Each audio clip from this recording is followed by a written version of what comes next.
Hello everyone, and welcome back to the Eclectic Popcast. It has been more than a minute, and I apologize for that, but we're back today with a very exciting topic.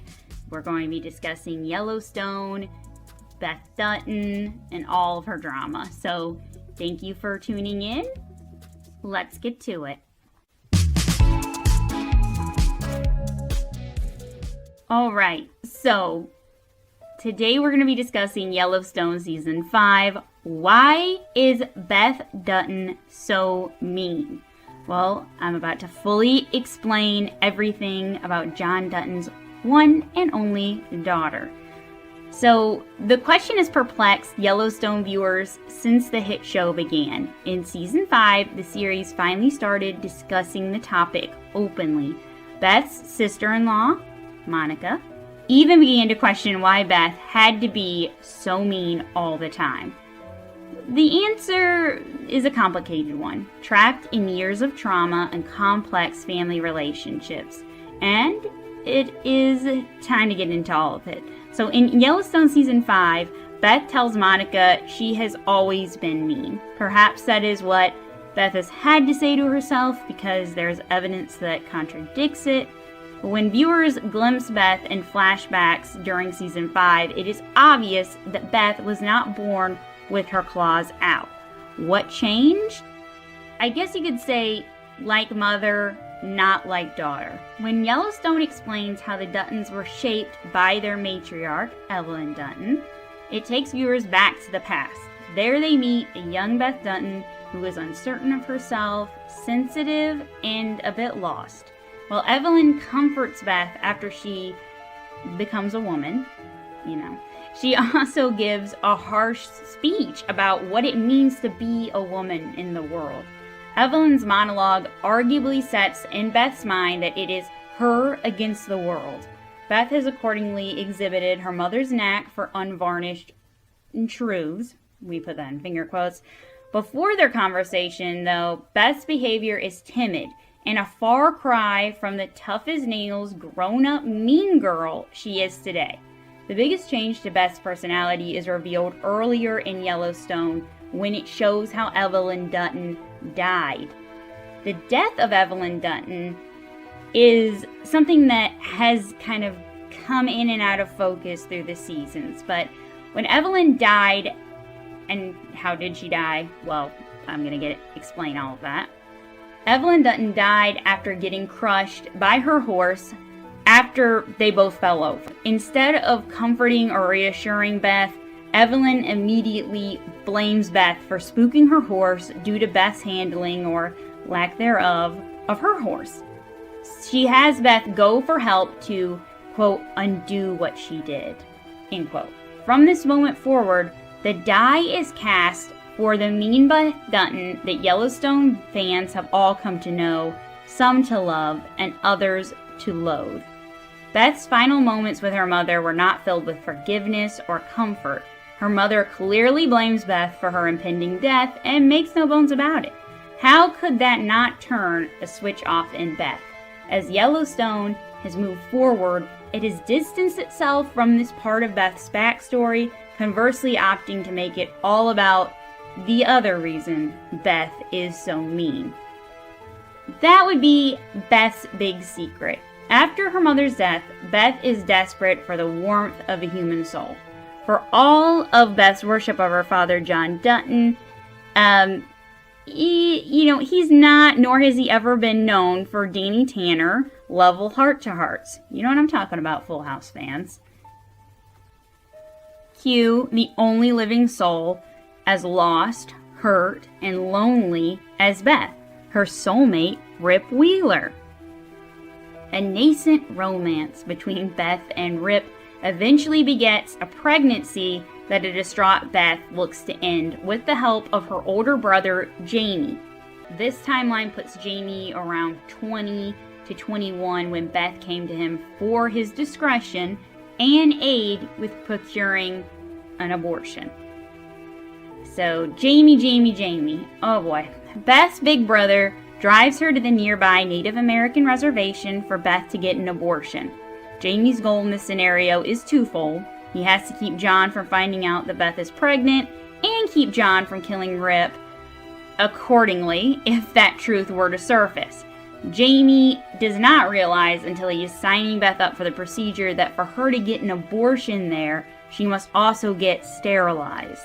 Jamie is not gleeful at the prospect, far from it. However, he uses his Machiavellian mind to push past it and rationalize signing Beth up for the abortion and the subsequent sterilization. The latter is without Beth's knowledge and consent. It is unclear when or how Beth eventually learned the truth about her condition. It is known that Beth keeps her sterility from everyone, and it remains the seething secret that understandably destroys her and Jamie's relationship forever. In Yellowstone Season 3, John finally learns the truth amid Beth and Jamie's ever-escalating feud. The truth does little to free Beth from her hatred for Jamie or her mean-spiritedness. In Yellowstone Season 5, Beth does wear her meanness as less of a badge than in the past. She continues to wrestle with what-ifs, self-loathing, guilt, and the weight of keeping her biggest truth from Rip.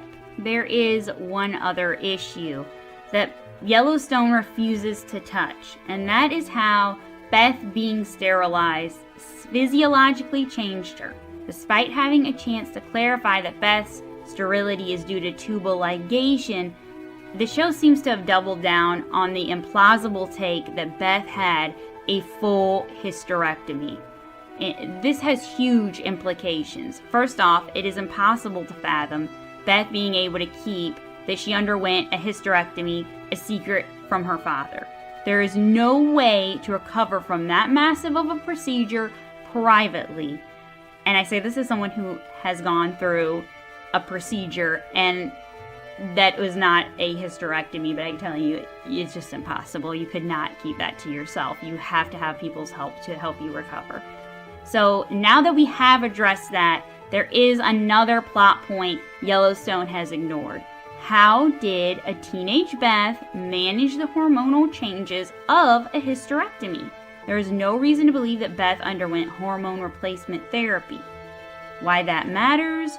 Well, Beth had to deal with a sudden and enormous change in her physiology. She had to grapple with the emotional and physical impact of losing a huge part of herself, and Beth endured that alone.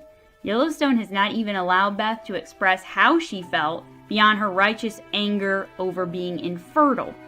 The show has told us that she pushed Rip away and engaged in every endeavor to do that. And now, Beth continues to self-medicate with abundant alcohol and cigarette use, and someone put an AB in front of the use. Her family treats this as Beth being Beth, instead of trying to help her or seek deeper answers as to why she is seeking to self-medicate. No one other than Monica has dared to dig deeper, bless her. So what have we learned about why Beth is so mean? Well, these are some of my final thoughts. Beth is mean due to a mixture of many tragic layers, further amplified by her ongoing fury regarding her most unquenched desire. She has yet to realize her revenge against Jamie, a brother she once loved and trusted, and for whom her hatred now burns hotter than 1,000 infernos. As much as Yellowstone Season 5 sees Beth wrestle with her demons, it also deals Beth her harshest blow. Jamie may be more estranged than ever from the Duttons, but he has something Beth never can: a biological child. Beth is horrified and stung by life's strange reward for Jamie, and Season 5 sees her stew in it with more sadness than anger most of the time. However, it is Jamie's latest betrayal of their father that gives Beth the green light to realize her darkest dream. Beth is mean, but is she mean enough to actually go through with ending it for Jamie? The rest of Yellowstone Season 5 could have the answer to that, and if Beth can soften her mean streak. let me know what your thoughts are on Beth, why she's mean. Do you agree with this analysis? In the comment section down below. If you happen to agree with this video and liked it, please support the channel by giving it a thumbs up. And I really appreciate you tuning in and listening to this. We are all looking forward to Yellowstone Season 5. Until then, Yellowstone is available to stream on Philo, which is an amazing service, and Peacock. I look forward to hearing what you guys have to say, and thank you for tuning in again. Have a good one, y'all.